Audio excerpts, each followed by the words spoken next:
दोस्तों, रूस के राष्ट्रपति व्लादिमीर पुतिन हाल ही में भारत आए।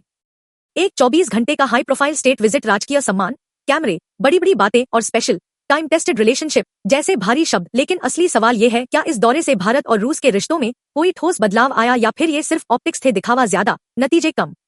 आज की इस वीडियो में हम करेंगे Putin India visit, optics versus outcomes का पूरा विश्लेषण। भारत और रूस का रिश्ता नया नहीं है। कोल्ड वॉर के समय से डिफेंस, एनर्जी और डिप्लोमेसी में रूस भारत का सबसे भरोसेमंद रणनीतिक साझेदार रहा है। जॉइंट स्टेटमेंट में भी दोहराया गया कि यह रिश्ता mutual trust, respect for national interest और स्ट्रेटेजिक कन्वर्जेंस पर आधारित है। लेकिन आज की बदलती वैश्विक राजनीति में सिर्फ भरोसे से काम नहीं चलता, रिजल्ट्स भी चाहिए। पुतिन का भारत दौरा दिखने में बेहद प्रभावशाली था। High level talks, media visibility, strong symbolism, एक साफ संदेश दिया गया, इंडिया और रशिया अब भी स्ट्रेटेजिक पार्टनर्स है। लेकिन कूटनीति में फोटोज नहीं, फैसले मायने रखते हैं। अब बात करते हैं उन समझौतों की जो इस दौरे में साइन हुए। Migration mobility pact, skilled workers, students, legal migration को आसान बनाने की बात, हेल्थ, फूड सेफ्टी और maritime cooperation, public health, food standards, polar और आर्कटिक वाटर्स में सहयोग, long term cooperation, immediate economic impact सीमित, urea manufacturing in Russia, Indian कंपनियां रूस में यूरिया बनाएंगी। भारत के लिए फर्टिलाइजर सिक्योरिटी अहम, लेकिन स्केल अभी छोटा है। भारत और रूस ने 2030 तक $100 बिलियन ट्रेड टारगेट तय किया है।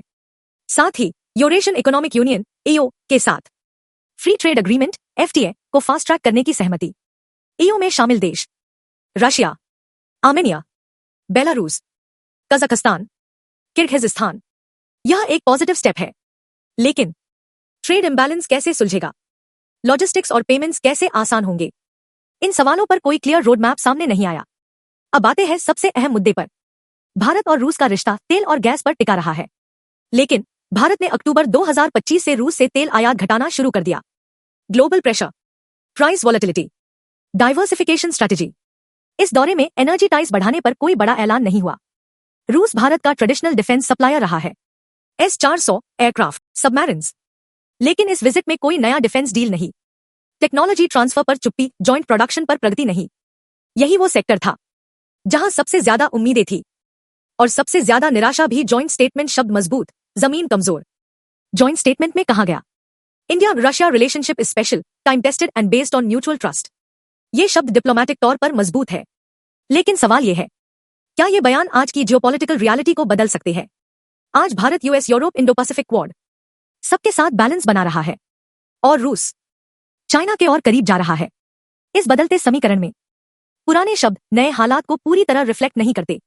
मतलब साफ है, दौरा ज्यादा सिंबॉलिक रहा, स्ट्रैटेजिक कम। भविष्य निर्भर करेगा trade diversification, technology cooperation, real economic delivery पर। तो दोस्तों, ये था Putin India visit, optics versus outcomes का पूरा विश्लेषण। अब आपकी राय जानना चाहता हूं, कमेंट करें, वीडियो को लाइक करें, चैनल को सब्सक्राइब करें।